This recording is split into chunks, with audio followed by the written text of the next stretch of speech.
Acknowledge me!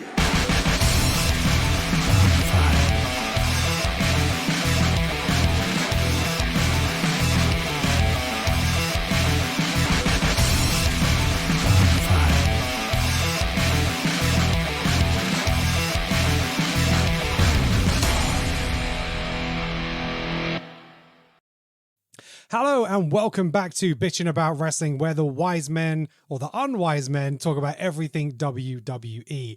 Joining me from the team today, we have Alex. How you doing, buddy? Good evening, my friend, and what an episode of Raw it was tonight. I cannot wait to talk about choke slams through tables and exploding rings. It was awesome, absolutely. And also joining us today, we have Lee. How you doing, Lee? Evening, mate. Yeah, I'm good, thank you. I'm like Alex. Brilliant episode of Raw. Can't wait to chat about it. So much. So much to go through, absolutely. And it was their final 3-hour episode. And so they actually went out of the bank because obviously from next week it's only going to be 2 hours. Good. Yeah, it takes me too bloody long to watch it. It makes it a long day on a Monday or a Tuesday rather, when you're trying to get through all the content so we can record the show in the evening. So yeah, it's definitely going to make it a little bit easier to digest. And the episodes might be a little bit shorter as well because we've got so much to cover. And it just makes my note taking and preparation a little bit easier as well. Obviously, this is Bitchin' About Wrestling. However, I've been doing some stuff to do with social media, and I'm finding that bitching is a bit of a problem when it comes to social media, because certain platforms like Facebook and Instagram, either I cannot use the name because it's too offensive, or it is taken. So we're having a little think, and we might be doing a little bit of a rebrand in terms of our name. So I want to give a shout out to all our watchers and listeners. If you have some suggestions for the potential new name for our show, sound off in the comments. We've come up with some thoughts, just keeping it simple, like We Love Wrestling or The Wrestling Wisemen, something like that. But let us know in the thoughts. Give us your ideas. Potentially we'll put it to a vote and see what comes out on top. Thank you very much for being here, ladies and gentlemen, whether you're watching us on YouTube or listening. We'd appreciate if you could drop us a subscribe on YouTube and or a follow on Apple Podcasts and Spotify. We appreciate your support. Just to let you know, we're also going to be releasing an extra episode this week on Friday, where we're going to be doing our predictions for the Bad Blood pay-per-view. Really looking forward to this. It's got a great card. I'm also going to be doing a live reaction stream to Bad Blood on Saturday. So in the UK, it starts at 11 p.m. So I'll be starting around 10:45, doing a little bit of a warm-up, and then, yeah, you can join me to chat about the pay-per-view as we are watching it and interact. So that'll be available on YouTube. And then next week, we'll also have another bonus episode where we're going to go back to doing our top 10s, and we're going to be doing top 10 interest themes of all time. We've been talking about it as a group for a little while now, and I'm sure everyone's got their lists ready for me to pull the trigger on that. Alex is shaking his head. He has not got his list ready. I don't have it. But, okay, let's face it. Neil has his list ready. because Neil has every list ready. He's got them all done. He's done his homework probably for the next year on these top 10s already. So, yeah, he's always ready. It's just, I'm just trying to figure out how we're going to get anything that's not going to be Stone Cold's music, but I've got some contenders. We can't have him as the number one finisher and the number one in this team. What do you mean everyone's a Stone Cold fan? It's outrageous. It's Outrageous. What do you mean he's the greatest of all time? Never. Never. Right. If you joined us for our episode last week, we've obviously changed our format up a little bit. So before we kind of did a review on SmackDown and kind of went through everything, and then the same for Raw. Now there's a lot more free flowing chat. We're going to be talking about the most important storylines and characters. And then if we have time, we'll wrap up on some of the other stuff. So I think the only place really we can start on this episode is the main event of Raw this week, which was Last Monster Standing. So this was Big Bronson Reed versus Braun Strowman. I thought they did an excellent job in terms of the build up. They obviously had those great graphics that we've seen like last week, and then during this episode this week as well, they did the interviews with them prior to the match. And well, what a match it was! We had huge big spots. We had smashing through barricades. We had choke slams through tables. We had Reed with two tsunamis off the top rope onto Strowman. We had Braun Strowman jumping from the top turnbuckle to the outside of the ring, crushing Bronson Reed and all the security guards. We had then Bronson Reed suplexing Strowman off the top rope into the ring and it completely collapsing. And then just to top it all off, to finish the match, we get the big return of Seth freaking Rollins. He comes in with a curb stomp to Bronson Reed on the steel steps. Strowman gets up before the 10 count and picks up the win. What a main event. Lee, give me your thoughts.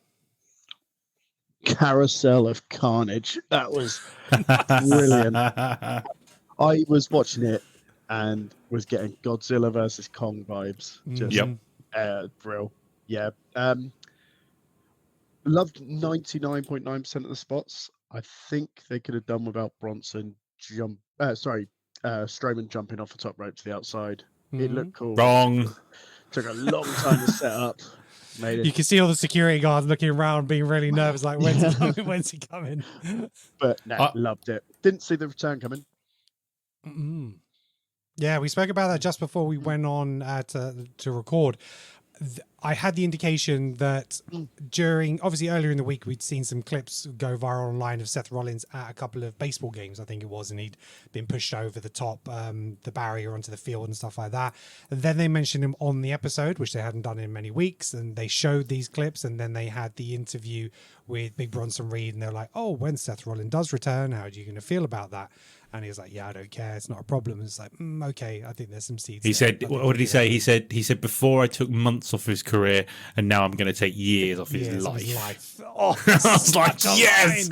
And I just think they played this so brilliantly because they've still protected Bronson Reed in this, because he had it won. He did. But because they decided to murder a bunch of fans. Yes. Adam Pearce and all the security and the ref were dealing with the broken barricade where the fans were, and then he's like, "Ref, come on, get in the ring, count him out," which was you don't normally see that in a match like that. He had to go and grab a whole bunch of security guards, lob them in the ring. He grabbed the ref, lobbed him in the ring, then grabbed Adam Pearce. I thought he was going to do something to him. Oh, I really wish he did. I really, really wish he did. But no, I had an inkling that Seth Rollins was going to turn up, and part of me actually really likes the fact he didn't come down to his music, because all of a sudden you just saw a shadowy figure coming down the ramp, and I'm like, that's Seth.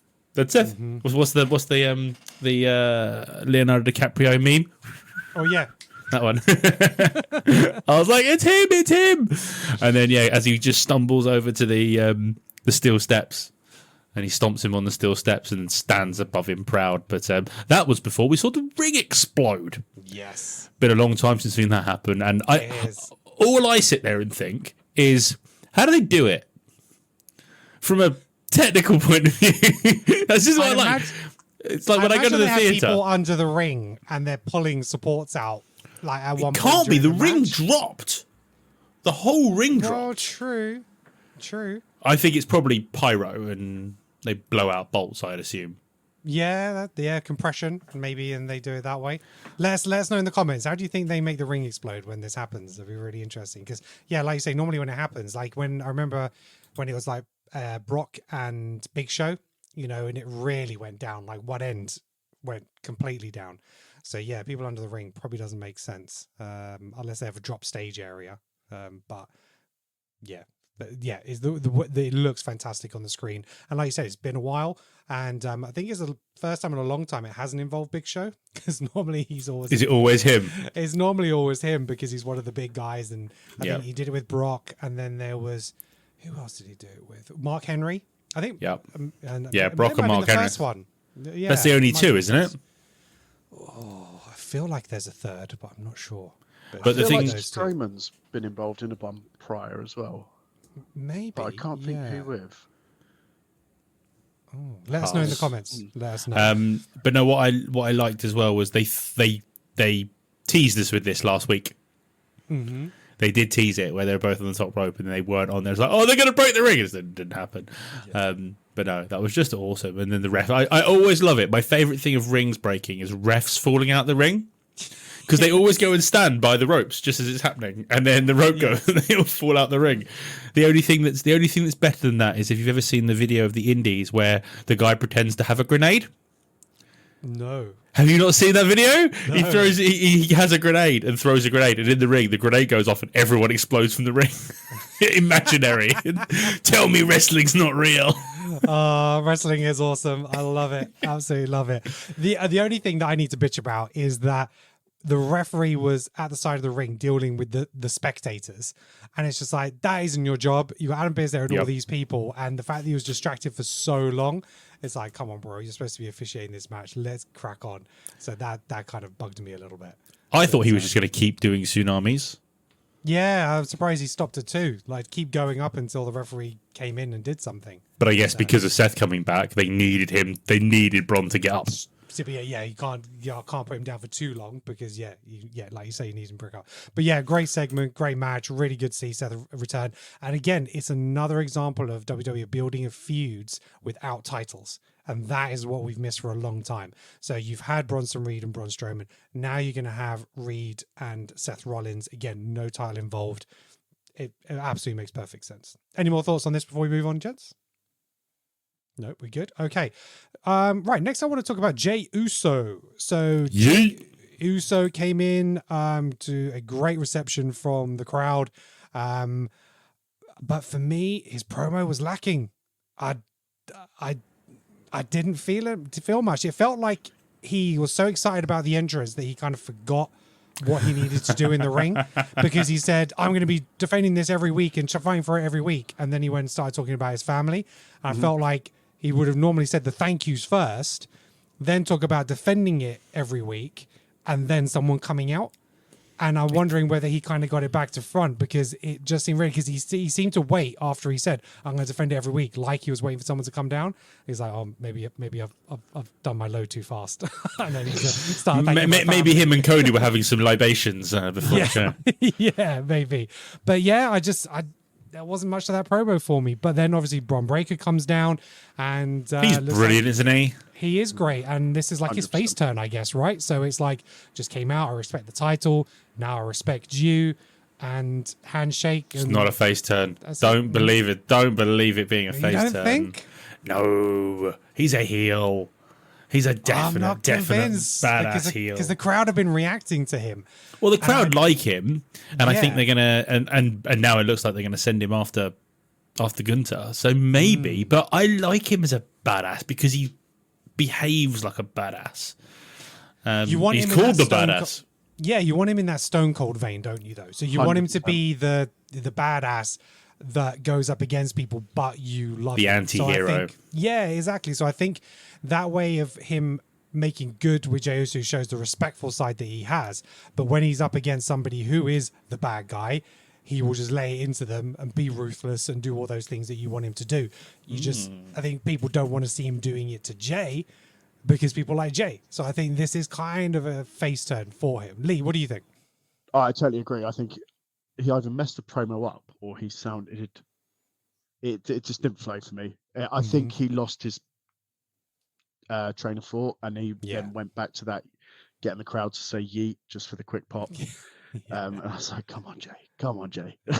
This is your moment. Yeah. You waited 14 years for this. He looked out of place, which is a shame, but no. Bron Breakker, he's not a face or a heel to me. He is someone that just does what Bron wants. And if that's spearing the biggest bad guy on the roster, so be it. But if that's spearing his mum as well, that's what Bron's gonna do. He might play the good and the bad, and just sit in that middle area and just turn it up when he needs to. Just beat up everybody. Yeah. What do we think about the new IC title? So we got a title with the little bits of blue on it. With the bits of blue. What are your thoughts? Love it. It harks back a little bit to the old big blue belts, doesn't it? The big blue eagles and that kind of stuff. Yeah. So I loved it. I thought it was really nice, because I never minded that title. I thought that title was fine, but I thought it was missing something, and they've just found out what it was missing. But funny enough, this whole thing with Breakker, and then obviously he faced up with Gunther later in the evening.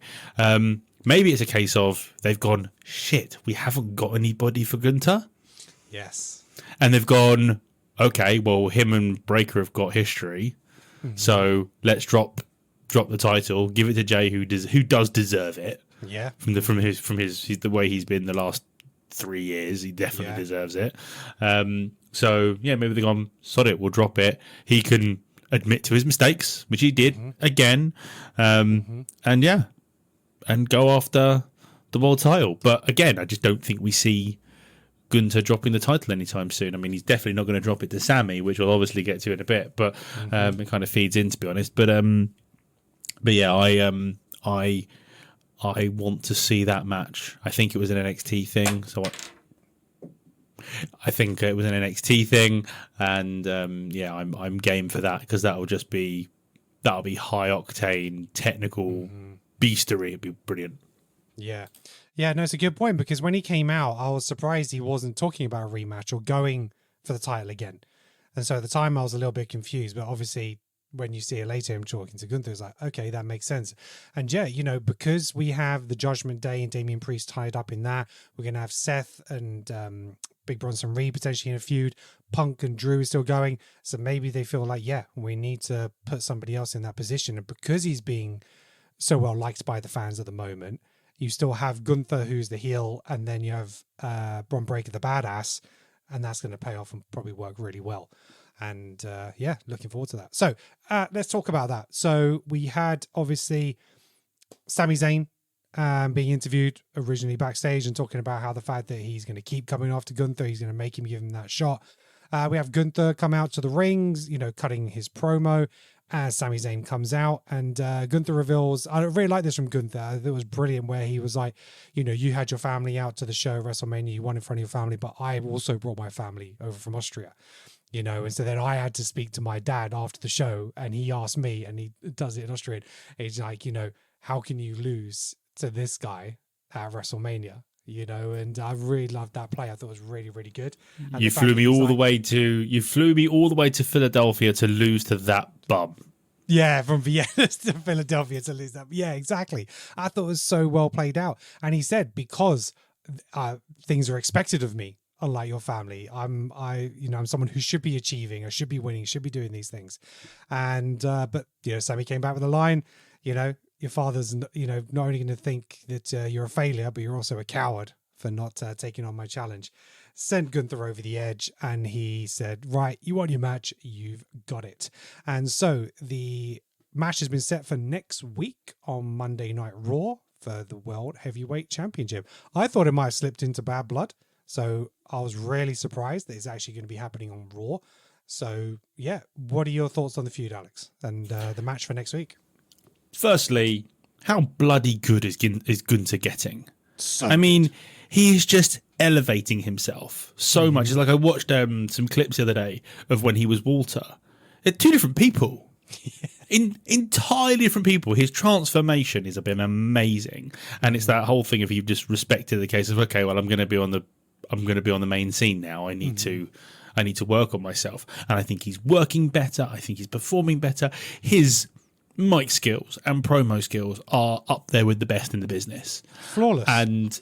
And he just gives no shit and tears everybody down. And he's now turned it onto Twitter as well, because him and Dragunov had a non-TV match, and Dragunov, bless him, done his ACL. So yes, all our wishes to Dragunov, because that's 6-9 months, which is such a shame, because I love Dragunov.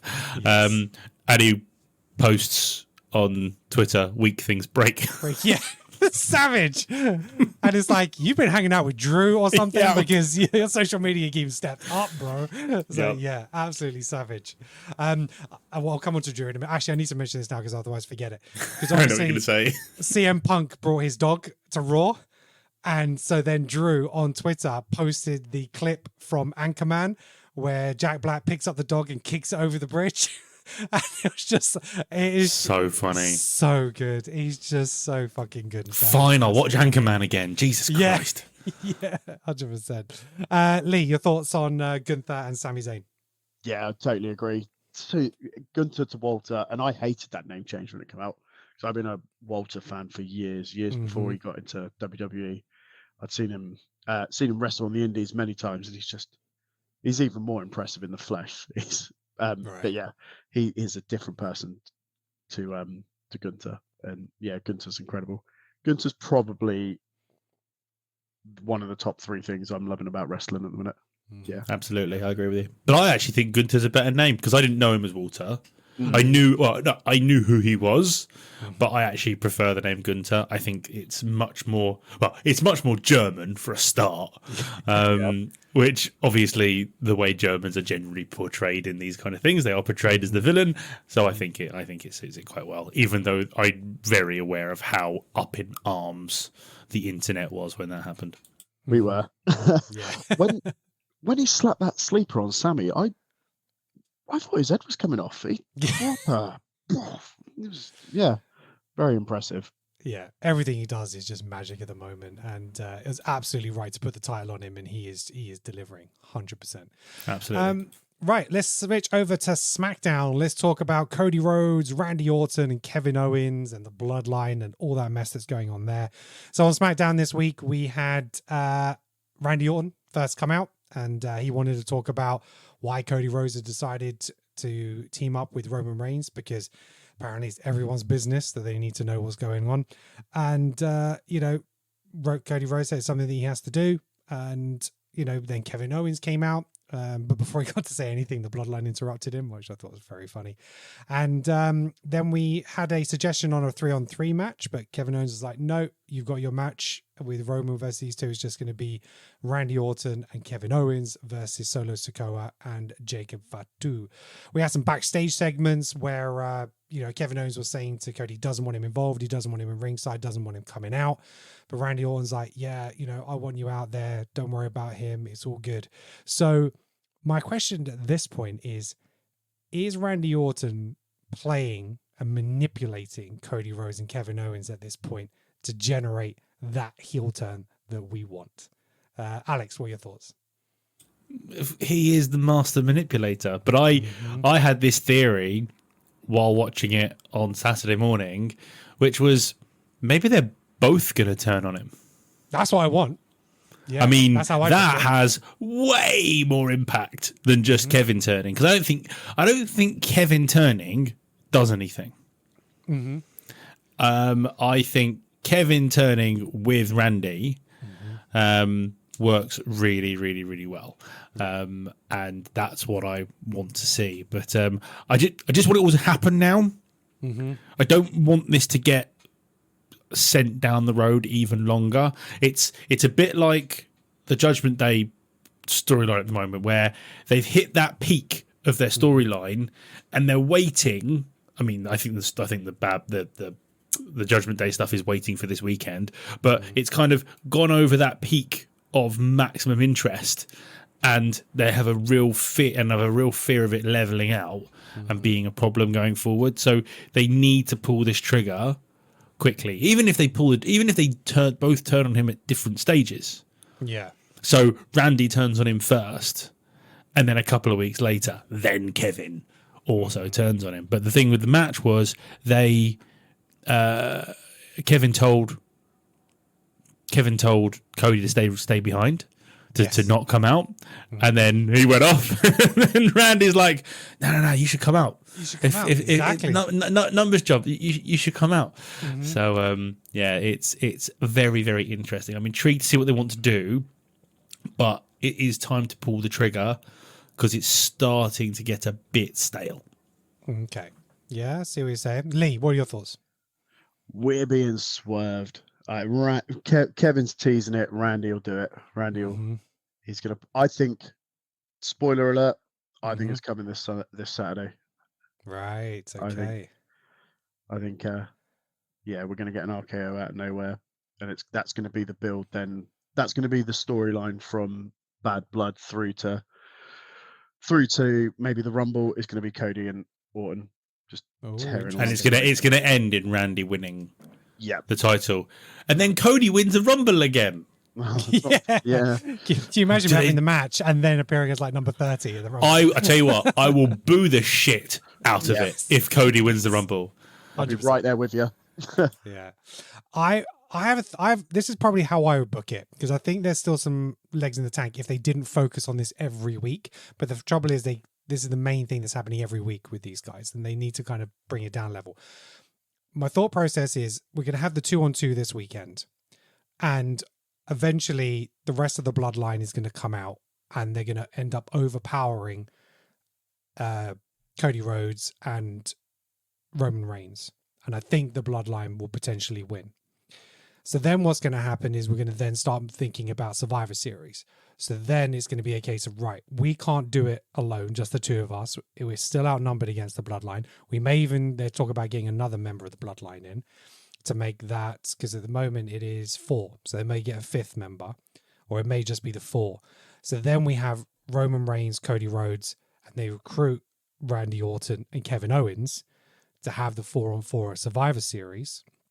And it's at Survivor Series that Randy Orton turns on Codey Rhodes and probably Roman. Maybe you'll RKO them both and just be like, nah. And so then that will generate the story going off between Survivor Series and the Rumble, where, yeah, I think it probably will be Orton versus Codey Rhodes. So that's probably how I book it. But it'll get stale if they keep referring to it every single week, because it's a bit much. Yeah, I think Cody will take the pin this weekend, and I think he'll. I'm giving away, but I just think again it just feeds into the story, and I think he'll take the pin at Survivor Series as well, and I think that's going to be the whole point of it, which is you keep costing us. You're the champ. What are you doing? Yeah, you don't deserve to be. You don't deserve to be the champ anymore. RKO, I'm taking your title, and I will pop like I didn't see it coming. Yeah, 100%. But Solo Sikoa and Jacob Fatu, they picked up the win against Randy Orton and Kevin Owens because Codey Rhodes came out, caused a distraction. Kevin Owens kind of had it won and then lost, and so it ends up with Kevin Owens even more pissed off at him. But like we say, if it's definitely Randy that's turning, but I'd love it to be KO as well, and just leave Cody isolated, because then that is potentially when we'll have heel Cody happen. But we'll see. Right, let's move on back over to Raw. Let's talk about the Judgment Day. Damian Priest, Liv Morgan, and Rhea Ripley. So in terms of the match, we had the Judgment Day, Dominic, Carlito, and JD Madonna take on Dragon Lee in the LWO. 3-on-3, decent match, some really nice spots. But then Finn Balor arrived late with an interference to allow the Judgment Day to pick up the win. Then Finn Balor, started delivering his promo about how he was going to, take down Priest at Bad Blood, and then he's going to show that the Judgment Day never needed him, he needed them. Liv started to cut her promo before Rhea Ripley came out, and she demonstrated the shark cage that Dominic's going to be put in above the ring during their match, and the fact that he's extremely claustrophobic. And then Damian Priest come in, he attacked the Judgment Day. Rhea came in, she attacked Liv, and she started beating down on Dom and trying to get him into the shark cage. And Liv then attacked her from behind, and this ended with a brilliant segment. They're fighting each other on the floor, and then Rhea Ripley took her shoe off and threw it at Liv. I thought it was so funny. It was so good. But then it cut back to the action in the ring, and it was a numbers game. The Judgment Day overpowered Damian Priest. About 3 coup de grace, I think, from Finn Balor on him, and the Judgment Day are left on top. So, bearing in mind that's the Raw before we go into Bad Blood. Normally, the bad guys end on a high on Raw, which means the good guys are going to win. I think, without going into predictions, I think we're going to have 1 win and 1 loss for Damian and Rhea. I don't see both of them winning or both of them losing. I think it's going to have to switch up a little bit. But Lee, what did you think of this segment with the Judgment Day, Rhea Ripley, and Damian Priest? It was all right. It was, for what it was good. It was pretty much the same, wasn't it? It's getting repetitive, right? Yeah, I'm ready to move on from Judgment Day versus the Terror Twins. I'm ready to come on and send them off to something new. I thought Balor's line, "I don't have a heart," I found that a bit contrived, but that's me being picky. Yeah, fair enough. Yeah. Alex, your thoughts?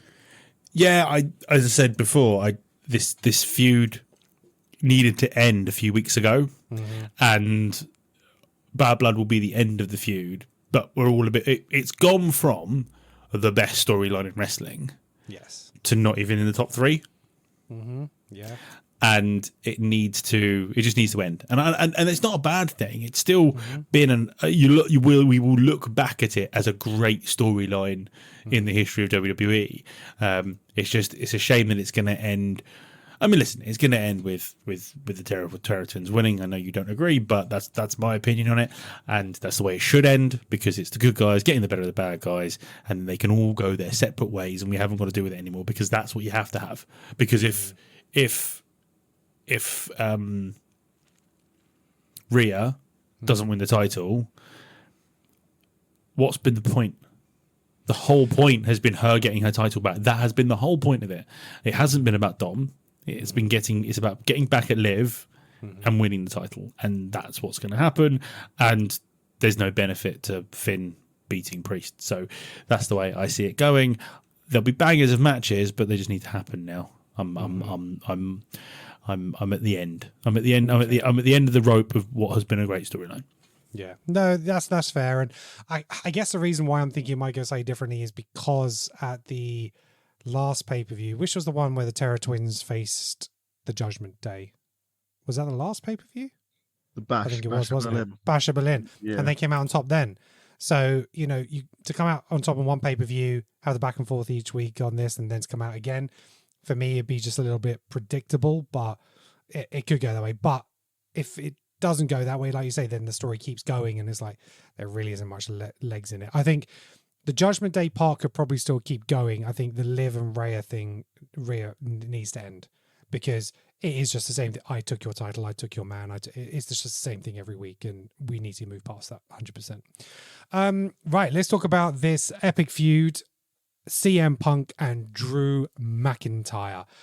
They came out to the ring, and which was put in a Hell in the Cell to set the stage, show what it looks like, get the look and feel. I love the look of both of them approaching that Hell in the Cell. Like, as much as they want this match, they're fearful of the event itself. But I thought they both delivered fantastic promos. And in particular, I thought CM Punk was really good this week. I thought he delivered a really, really strong promo. Loved everything about this, and I really like the fact that they didn't get their hands on each other. It just built up the anticipation more. We spoke about it last week. It's like there should be nothing physical, and it wasn't. Face to face security was there to kind of make it a bigger thing, but this ticked all the boxes for me. Lee, thoughts? Best part of the show. Loved it. And a very close second was the last monster standing, but yeah, just the hatred these two. It's real. It's real. These are two blokes that hate each other and are going to take each other to hell. There was some cracking lines in it. I'm sending you back to Scotland in a box. Yeah. I mean, what? Yeah, I'm the fictitious boogeyman. It's brilliant. Yeah. Right down to what Drew was wearing. A black tux. The guy's a genius. I love Drew McIntyre. He's a fantastic manipulator, fantastic character. Yeah. It's going to be I want that to be the main event. I think that following that segment, I think it is. Yeah, I really think it is. The way they were booking, the way they were bigging it up, I think it's going to be the main event. There isn't a bigger match on the card. No. And what was his line? I'm wearing black because it's going to be a funeral, but I'm also wearing a tux because it's going to be a celebration. Like, Jesus Christ. It is just the most cinema that WWE is at the moment. Even with that Roman Reigns, Codey Rhodes thing a couple of weeks ago, this is better, way better, on a different level. I don't think there's anything in wrestling that's better than this at the moment. And it's just, I don't know who's going to win. I assume Punk's going to win, but I could see Drew winning it as well. I mean, I want Drew to win it because still in my eyes, Punk is the heel and Drew is the face. So I really want to see that happen, but no, I can't wait. I can't wait. And annoyingly, I'm going to have to wait because I'm racing all next weekend. So I'm going to have to mute our group, and I'm not going to get to watch it until like Monday. Shocking. Yeah, I know. I'm not happy about that, but I'm racing and I'm around a whole bunch of people who don't watch wrestling, so I'm stuffed. And I'm sharing a room with two people. It's great anticipation. You're right. I don't know which way it's going to go because I feel that Punk doesn't need it from a career perspective, but it's, he's come back to WWE and then he won't have achieved much in that time, but maybe that is part of the deal. It's a case of you get your opportunity to come back home and have a better schedule and do what you want, but you are going to have to put over some of this talent. And I think that it's probably right that Drew goes over so he can move on to the next thing, because I think because of the way the story's gone, if Drew loses, I don't think he can move on in that sense. Do you know what I mean? So I would love it to end the show on Bad Blood. I just think that because it's Cody and Roman, that could very well still be the main event. But I think it should be Hell in the Cell. Yeah, and the fact it's in Atlanta, right? So yeah, I forgot about that. Yeah, but I then don't want necessarily Hell in the Cell to be the second to last match, because you almost want to breathe the match. Yeah, so it could be. It's going to be first or last. First or last. But they've been on first before. No, it was him and Rollins that were on first at Mania. Well, could maybe. Rollins and could Roman Reigns and Cody go first then? Because they could go first. Could go first. Could go. I want a Hell in a Cell to close the show because it's going to be carnage, isn't it? Yes. Yeah. That's the whole thing. So you know, don't want to be like, oh, we've put everything back together again afterwards for the next match. It's like, no, everything's broken and devastated, and this is how we need to end the show. And it's Hell in a Cell. It's not a tag match. It's Hell in a Cell. Surely Hell in a Cell has to be last. Is someone going off? I don't know. That goes. I know this goes into predictions, but I'm not going to be here for predictions. Is someone going off the top of the cell? Why is it CM Punk? It's not Punk. I don't think he could take it. Unless he goes off the roof because they're going to give him another 3 months off. That would be the only reason why. And I really want to see him fly off the cell. Yeah, from a bump point of view, if anyone goes off, I think it would need to be Drew if he's going to take it. But hasn't he had half of a fall off the cell as well? Didn't he have? He had a Hell in a Cell with Randy, didn't he? And he went off the side into the table. He has, yeah.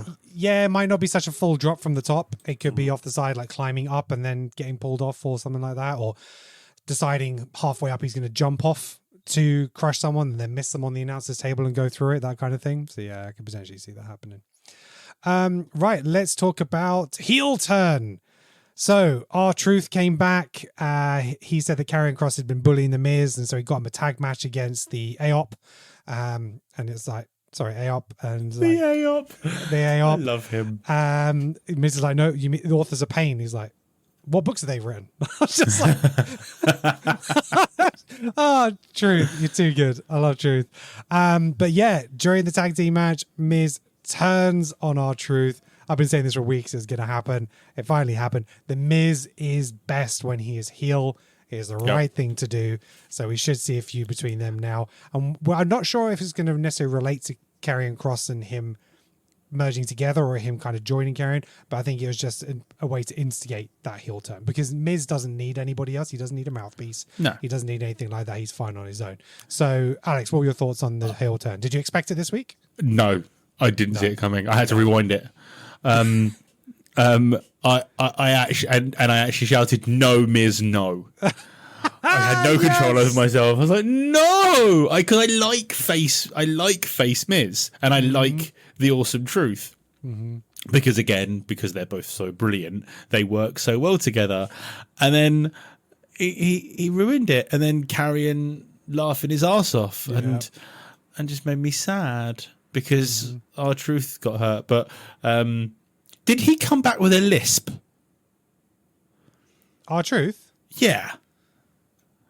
And I don't know whether he's selling. I swear it felt like he had a lisp, and it's like he's still selling the damage from all the tsunamis. It wouldn't surprise me if it was subtly there, but no, I'm sad because I like the Awesome Truth, but I do love heel Miz, and I can't wait for his promo next Monday, because his promo next Monday is going to be mega and will show us again why The Miz is one of the most underrated top performers in wrestling. And what it does by giving us heel Miz, it gives us another challenger for Jay down the line, because heel Miz, Intercontinental Champion Jay, that's going to be gold. So I think that's another reason why they pulled the trigger on that now as well. Lee, thoughts on the heel turn and The Miz and R-Truth? Yeah, it's been building, hasn't it? I'm with Alex. I like Awesome Truth. I think the dynamic works well together. and carrying Cross. I don't know. I've been a big fan of Cross since his NXT days. I'm not sure why he's not clicked on the main roster. He's a good worker. Because they brought him down in a stupid mask and then he lost on his first appearance. Yeah. Literally slaughtered his aura in 5 minutes flat. He's done a brilliant online promo about all of that, about his whole career with WWE, how he went from this undefeated monster in NXT to a joke.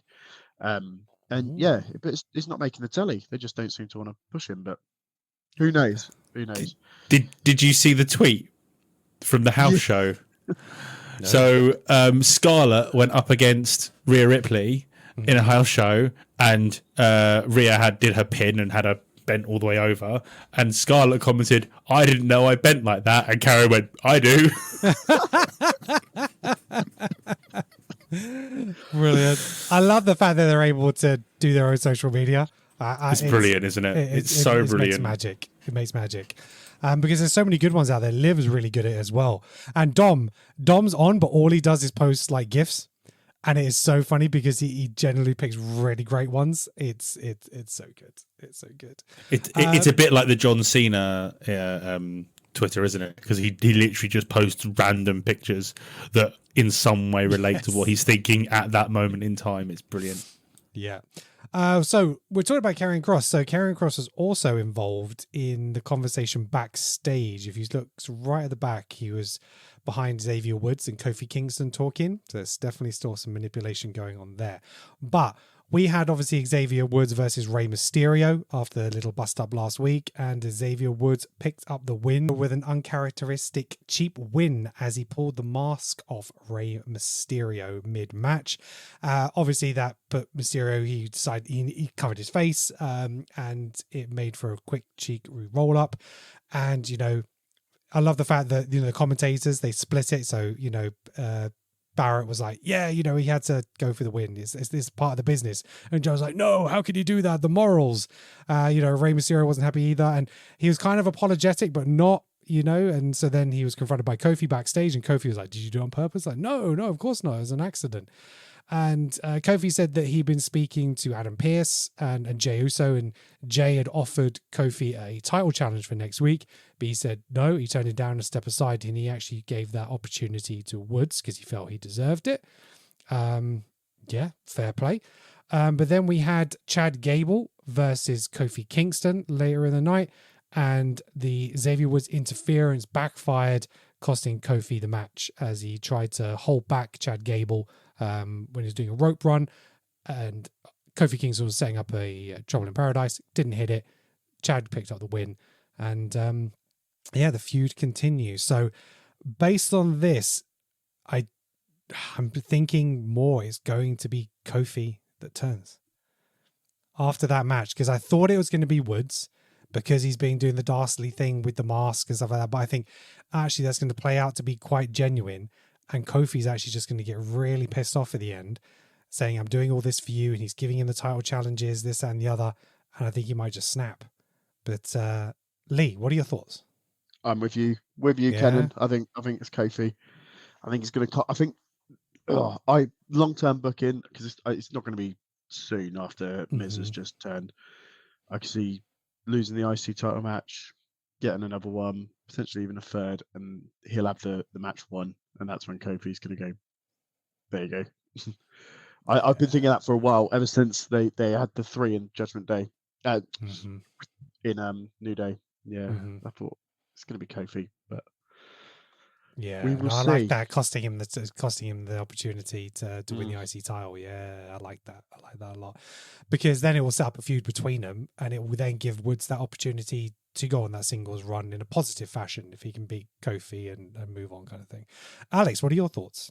You didn't seem to agree. I would rather see a heel Woods than a heel Kofi. I think he'll be a better heel than Kofi is, because Kofi is incredibly likable. Yes. And I think Woods has an edge to him, and I think he can exploit that edge more as a heel than Kofi can. But the thing that's interesting is it might tie in to news that we got this week that Big E has like one scan left that actually might bring him back to the ring, which means he will, if it goes well. And listen, I don't want to hear if it goes well until I hear his entrance at the Royal Rumble. Yes, 100%. That's all I want, and he can come in straight after Joe Hendry. It'll be the biggest 3 minutes in WWE ever. But yeah, so the mask thing, genius, absolutely. The way he won that match, absolute genius. Bit of casting. I mean, the thing that pisses me off is you look through videos and stuff. You can clearly see him undoing his mask. Well, of course he's going to undo. It's not real. Of course he's undone his mask. That's the point of it. He can't wrestle properly with it undone because it will fall off. Fly off. But it makes sense. It's, kind of comes off by accident, and then Kofi's Woods has pulled it off. It was that case of it was the pause. I'm holding the mask. He's covering his face. That's heel shit. Yeah. And he rolled straight out of the ring and was like, I'm sorry, what am I supposed to do? What am I supposed to do? And then he pulls away, Gable's leg. The New Day don't do that. The New Day don't get involved in matches when their guys are in the ring. They don't get involved. They get involved with the people outside the ring, but they never get involved with stuff inside the ring. So he's doing heel things. So unless it's a huge double bluff, I just can't see a Kofi turn over a Woods turn. And do you know what? I don't care if I'm wrong. Yeah, I'm happy for it to go either way. Either way would be brilliant. Yeah, 100%. If we're going to have Kofi as a heel, I don't buy Kofi on his own as a heel. I think Kofi needs a big man behind him. Whether that's a return in Big E or I don't know, Obafemi from NXT as a call up. He needs someone big behind him to be that. Maybe that was the plan for what's his face who shall not be named. Yeah, just kicked straight off WWE. And, so maybe that was the plan. Yeah, that could be. So yeah, I don't know who else could replace him in terms of other big guys around. Omos, available. But I'm not keen to have Omos on TV. But... See, I'm keen to have Omos on TV, but not the character Omos that we have. The real life guy. Yeah, the real life guy is hilarious. Yeah, he is. Yeah. So I think he'd be mega, and he's a presence. You can't have a guy who's 7'3", strong, can perform. Lots of people say he's not great. Of course, he's not going to be amazing. He's 7'3" and 400 pounds. It's hard to do anything when you're that size, but he is an athlete. So I don't, he's not like Viscera who couldn't move. So I would like to see, I would like to see Omos come back in a different type of role. But I think is he still in? MVP's gone. MVP's gone. Bobby Lashley's gone. Who else? Omos is still in though. I think Omos is still in. Available. Yeah, he's still a free agent, isn't he? I think that's right. I think he's a free agent. Yeah. Okay. Right. Okay. Let us move on. Let's talk about Bayley. She defeated Naomi for the number 1 contender spot to face Nia Jax at Bad Blood. Is Bayley the right choice? Do we care about this feud, Alex? I'd have put this in our end bit, but it's a title match, so we kind of got to talk about it. I don't care. It's really sad. I don't know what's happened to Bayley. I used to really care about Bayley, and I don't anymore. I've never been a big fan of Naomi. I like Nia Jax at the moment, though. Yeah, I think Nia Jax is doing a really good job, and it is all playing until Tiff cashes in, and then it will be very different. So maybe it happens this weekend. Yeah, could be. Lee, thoughts? Same as Alex. Yeah, don't care. It's just a really shame. Bayley won the title at Mania and just went off a cliff. Yeah, 100%. And Naomi, I would have made it a triple threat. Then at least then there'll be a little bit of something else to it. Yeah, but because we've seen this match already, right? And it's just like, well, why is it going to be different this time? Because I can't see Nia losing it, unless we get this cash-in situation coming in and Tiffany turns it into a triple threat or something like that. So it could happen at this point. But yeah, so next week, this Friday before Bad Blood, we have Naomi versus Tiffany Stratton before the match build up. So we'll see what happens. Let's talk about LA Knight versus Andrade and Carmelo Hayes. So Andrade and LA Knight had a backstage segment, and Andre was like, look, at the end of the match last week, you didn't shake my hand. To me, that's a big sign of disrespect. That's what we do where I'm from. And then really before anything happened, Carmelo Hayes just came out of nowhere and battered LA Knight and put him over some of the production boxes and just said to, Andrade, come on, let's go. Let's have a match. Andrade was like, cool. So they went out, had their match. Again, another cracking match. So good. I still feel like as it's their sixth match, Carmelo Hayes still hasn't figured out that Andrade, when he does the moonsault off the top rope, he will hit the ring and flip again.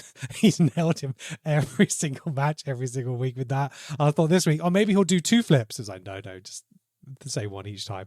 But again, really entertaining, fantastic. And then LA Knight comes out mid-match and he's wanting to go after Carmelo Hayes for disrespecting him and hitting him. He kind of interferes, distracts Andrade, and Carmelo gets the roll-up and wins the match. And it's tied at 3-3. So where do we see this going, guys?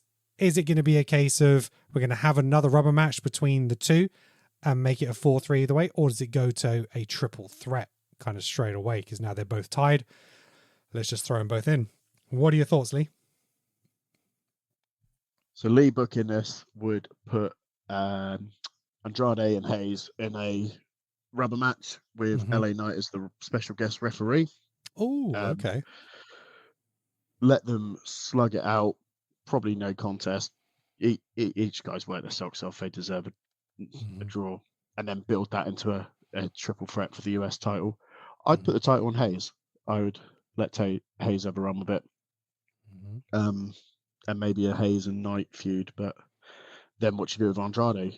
I want Andrade on TV every day. Every Friday. So, yeah. I just don't think he's got the chop. He needs a mouthpiece to be champion, I feel. I think he needs a manager because as a performer, he's amazing. His English isn't best and he acknowledges that. And then when he's done his promos in Spanish, like when they've done them pre-recorded, he's so different. He's really, really strong. So I'd love to see him have a mouthpiece and then have the title. And I think he would just really excel in that platform. Yeah. Give him Alex, thoughts? I mean, he could. I mean, I don't want him to, but it's that case of he could slip into sort of the LWO now and have Selena Vega be his mouthpiece again because she was amazing as his mouthpiece originally. But yeah, no, I haven't got to say how amazing the match was, and they keep doing new stuff. Yes, they do. And it's like, you've done all the moves. How do you do more moves when you've done all the... Didn't they do a Spanish fly to the outside this time as well? Yes. Oh, and the power slam from the apron, Andrade was in I had to rewind this about 3 times. Andrade was in the ring. Hayes was on the apron. And Andrade did a spinning power slam. Yes. How? I don't understand. Someone has to explain the physics of how that's possible. He was through the ropes, wasn't he? He was kind of leaning. No, he was over the rope. He was over the top rope. He was not through the ropes. I'm thinking of the spin power slam when he did him on the end of the apron. Again, did so many different new things. Andrade was in the middle, and then Hayes come across and he spun him and power slammed him on the edge of the apron. So, but that's that mental. as well. Absolutely mental, those two. And again, fight forever. I could watch it over and over and over again. I think Hayes will probably say, right, well, I've beaten Andrade again. Now I get my shot. And then he'll lose. Then it's a triple threat. And then LA doesn't get pinned to lose the title because it then protects LA. And it means LA can come back. And then we get a few more matches in that direction. Maybe we get an Andrade Carmelo match before we get a rematch for LA. But to be fair, you could have these 3 fighting in various different combinations for a long time, and I don't think I'll get bored. As long as you have at least 2 of them wrestling every week. Yeah, that's a really good shout.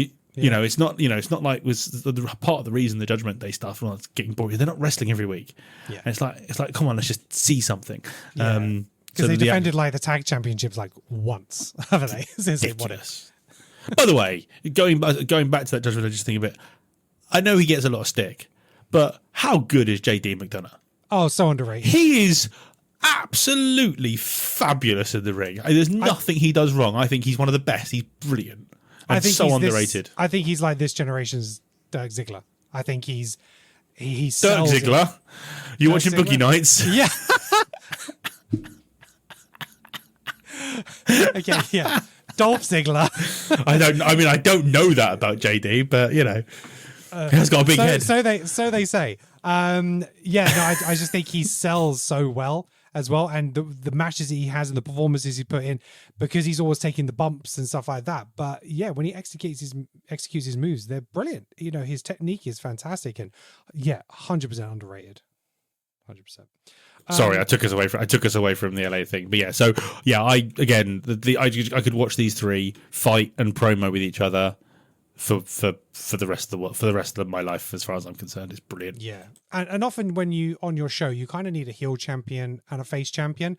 So the fact that we got two face on SmackDown, I wouldn't be against Hayes then, like you say, taking that title and just being that cocky wrestler with the title and just running with it. So yeah. Right, then we had on SmackDown, we had Michin. She defeated Piper Niven.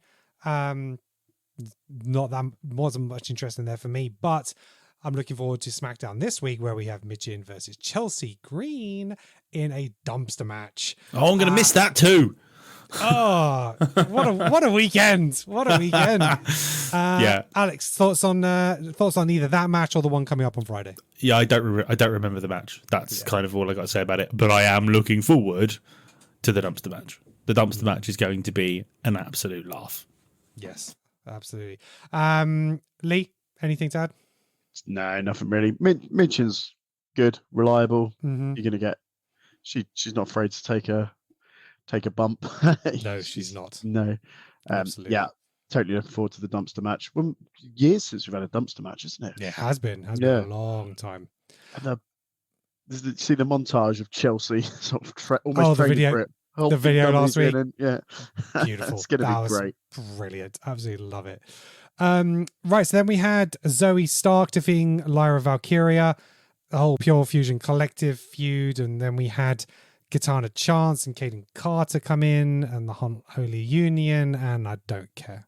I just don't care. Me neither. No, Lee. 2-star. Yeah. Yeah, it is a 2-star. It's there's not much to add to that at all.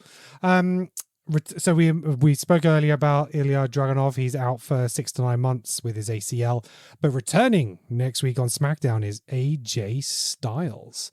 So where is his next feud? What is next for AJ? Thoughts? Any ideas? I have no idea. I thought he was going. I didn't think he was coming back. So I thought he might have appeared in TNA. Was it but this also, kind of mixed brand thing they've got? Yeah, going on? But also, I didn't want to know.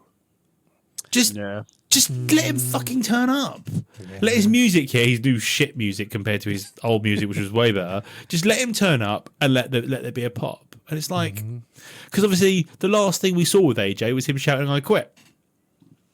Yeah. I haven't thought about him enough to think about where he can slot in.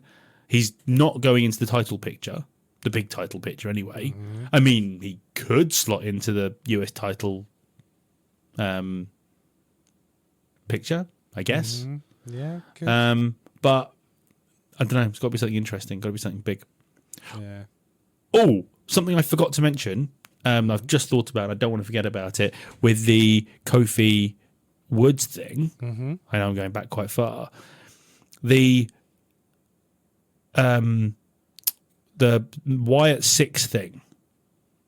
I think that is aimed at Woods. Don't. It's a don't do it, or we're going to come for you. Agreed. Yeah. That's what I think that was. As I was reading it, I'm like, that's don't turn on a friend, unless it's Miz. Oh yeah, it could have been Miz, and now that's unless happened. It's Miz.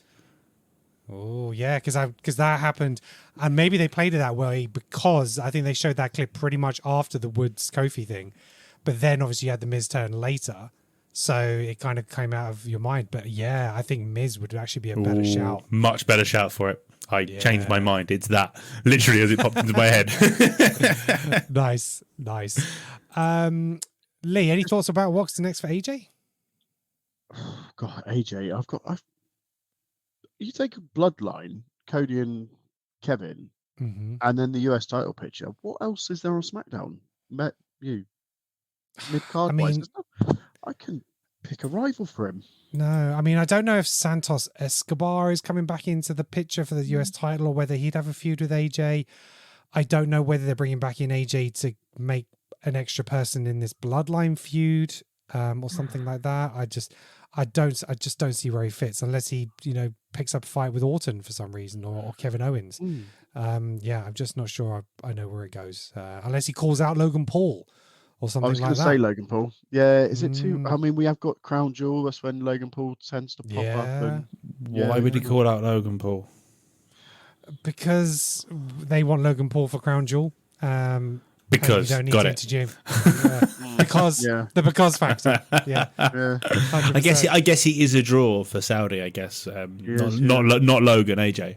I mean Logan is, I guess, but Logan's the bigger draw for Saudi. That's why they had him fight like Codey Rhodes. It's crazy that. I don't. Huge, absolutely huge for them. Did we have any Giovanni Vinci this week? I can't remember if we had nothing from him on Apollo this week, right? Nope. No, I don't get that. I don't get the build for Vinci. Lovely vignettes, That's and then weird, right? Don't make sense. Can I hop back on the Wyatt Six thing and ask you guys? Because I read online and I missed this completely. That apparently there was a picture of Alexa Bliss at the end of the video. So I watched it again. It looked like Nikki Cross to me, but there was a woman under the veil and the veil came off. It didn't look like Alexa Bliss to me, but I didn't rewind it to rewatch it because it didn't seem that obvious to me. But I don't think, because Alexa Bliss is quite unique looking, if you saw her, and I didn't think it was her. Alex, I didn't see her. I didn't Alex didn't see her. It didn't happen. I didn't see that element of the segment. However, she has been posting lots and lots and lots of wrestling things on her socials. Please come back. I miss you. There's still some big names to come back. Alexa Bliss, Charlotte Flair. There's some big talent still to come back. And Brock. Yeah, I'm surprised Charlotte. I'm surprised Charlotte hasn't come back yet because she has looked fit for a long time. But I think they'll wait for Rhea to take her title back, and then she'll come back for Rhea. The amount of people that could potentially come back at the Rumble is insane. It is. It could just be the returning Rumble. Yeah, and why not have everyone return, and it would just be like surprise after surprise. Why not? I'd be so down for that. Because then the run to Mania is amazing. Yeah, 100%. So the last thing I wanted to touch on before we go actually was the Mr. McMahon documentary on Netflix. So obviously we've all watched it now, and I think we're all the same of opinion that if you are a wrestling fan, there really wasn't too much new information.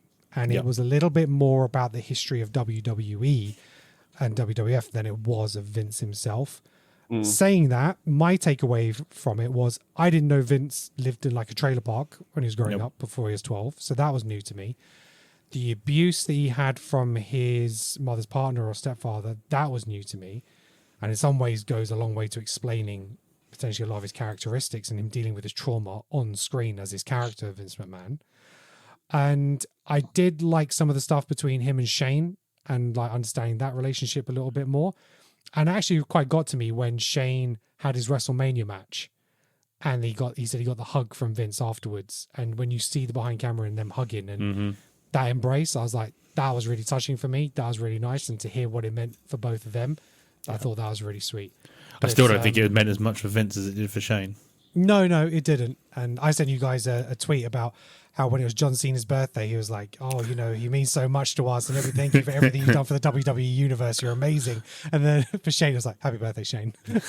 Like, wow. John Cena, the son that Vince wished he had. Exactly that, 100%. But yeah, Alex, what was your thought on the documentary?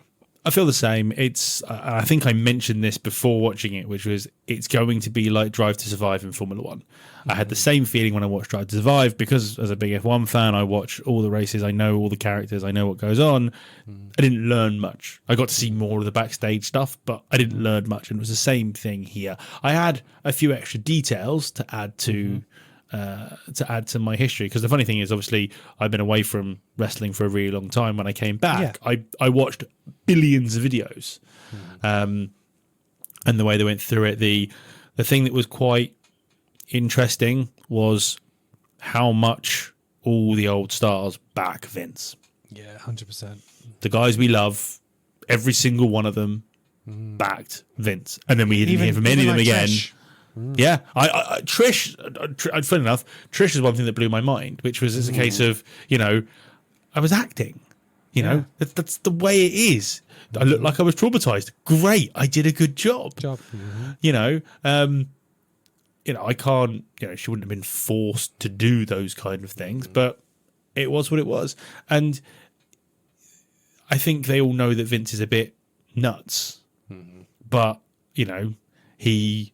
As far as they're all concerned, he made their lives. Yeah. And I think I even mentioned that last week. I think I said that's kind of what it's going to feel like. Yeah. But the guy's abhorrent. And I don't ever want to see him. I don't ever want to see him on my television ever again. And it's a crazy one. But it is a crazy one because it was well put together, as it would be with Netflix. Yeah, and the crazy thing is we wouldn't be where we are today without him. And wrestling would be a very different place. It would be very, very different. And, he has given so much, and he was one of the greatest TV characters ever, and it's just sour now to think that, what people have said has happened behind the scenes, and people in power do take advantage. It goes to their head, and it's really quite sad. There's definitely different sides to him, and I think that is it. And he even said himself he's got like 3 brains, and I think he has got different personalities depending on the situation. But there's, as a businessman, incredible, ruthless, and he knew exactly what he wanted. From a creative, most of the time he got it right. Towards the end, yes, there was more questions because we were potentially wanting something a little bit different and to move forward. But there were segments there when they're showing you behind the scenes, and you could see him, you could hear him calling the lines, and then Michael Cole repeating them on the broadcast, and he was literally managing the show almost line for line. And now we have this different kind of creative freedom, and we feel the product is different and fresh because of that, because it's not just Vince's voice. But yeah, it's a very obviously polarizing figure, and very, very strange to think about what he has done and achieved to where he leaves it. Lee, what are your thoughts? I can't say. I think Paul Heyman summed it up the best at one point, where he said Vince uses the business to almost mask the abuse, to get away from the abuse and the trauma that he suffered. That was his love. It wasn't his family. It wasn't. Paul Heyman said it was the only monogamous relationship Vince ever had was with the business, and I think that's right. And it's a shame because, like you, got a lot to be thankful for, but also ugly side behind what's going on. Great documentary. Netflix put it together great. He inspired such loyalty, didn't he? The Undertaker. If he called Undertaker now and said, "I need you to do another match," Taker would be in the ring. He Probably would. Wouldn't think twice. And how many of them said they felt like he was a father figure? Yeah. Ironically, where Shane probably never felt like he was, but it's all these other people he was. One thing the one thing that hasn't but has changed my opinion is I didn't think my opinion of Hulk Hogan could get lower. Oh yeah. Honestly, the guy is batshit crazy. He is absolutely deluded. Honestly, I just the amount of times I just sat there and what are you talking about, man? I remember thinking to myself also at one point, I wish Savage was alive. Yeah. I really, really wish Randy Savage was alive, because he would have been a perfect person to talk about that era of when Hulk Hogan was around. Because that's the good thing is, I say good thing, not the good thing, wrong word. That's the thing about that era is all the big stars are gone. Yeah. Yeah. There's no one to talk against Hulk Hogan because they're gone. And it means he can be this this word unto himself, where he can think the world of himself because there's no one there to argue with him. Yeah. How insane was the Triple H and Stephanie? He wanted to put their wedding on pay-per-view. Yes, And when she said no, he called her selfish and booked her in a quit match against himself. Mental, isn't it? Yeah. Oh, and Bret Hart. I think I said this in our chat. Bret the Hitman Hart, I loved. Bret Hart is a pillock. Honestly, the miserable sod who just thinks the whole world revolves around him and everything is about him. The ego on the man to think that anything that happened with Owen was because of him. Because of him, yeah. Fuck off, Bret. Yeah. You know, Vince even said, I wanted to make Owen a star in spite of Bret Hart. Yeah, exactly. That would have been a bigger kick in the teeth to make him bigger than Bret ever was. Yeah. You know? So, but I still sit on the side, a bit like Friends. They were on a break. I sit on the side of Bret screw Bret because it's a company. You're working for one company and you hold the top title in that company. Okay, your contract ends or whatever happened with their contract is incredibly complicated, and you're moving to somewhere else. Fine. You drop the title to who you're told to drop the title to. You don't get to decide. You don't want to drop it to Shawn Michaels. And in Canada. And in Canada, because Shawn was the biggest guy in the company at the moment. There was no one else who was going to be able to take the title off of Bret other than Shawn Michaels. You drop the title. I still believe they did the right thing. And Bret is just a miserable twat. Do you think Alundra Blaze dropped that title in the women's title in the bin, not just a month or two beforehand? Can you imagine if that had happened? Yeah, to the main title. No. And that's why. Because the Alundra Blaze thing had happened. He'd been like, I've seen my champion leave with my title. I'm not having that happen again. Yeah. Because that could have potentially finished the business. Do you know what I mean? If you're going to lose to the WCW, that's how you lose the WCW. Yeah. Also, I know he's a knob, and I know he is one of the most arrogant men on the planet. But what's his face? Who ran WCW? Bischoff. He just makes me laugh. He's Bischoff. Nuts, but he just makes me laugh. But that's the whole thing as well with the whole Bischoff thing, is it shows that Vince almost doesn't care what's happened in history. What's best for business. And when he brought Bischoff in, I mean, mental. Yeah, that blew my mind at the time. It's just one of those things, and that's the whole thing of all the bad that he is as a wrestling promoter in his prime.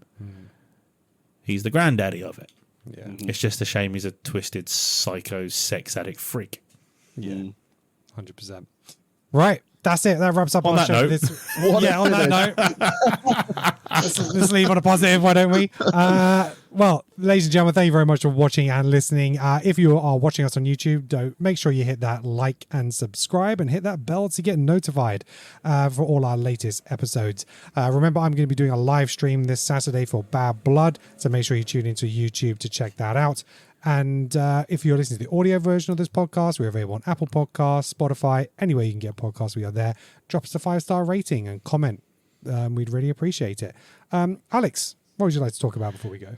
I've obviously got my things. So obviously my video that dropped a couple of weeks ago, that one's on my YouTube channel at Alex Van Gene Racing. I am racing again this weekend, so there will be another video to follow. However, if you want to watch the racing live, you can, because the YouTube channel Karting Live TV is streaming the whole event on Sunday.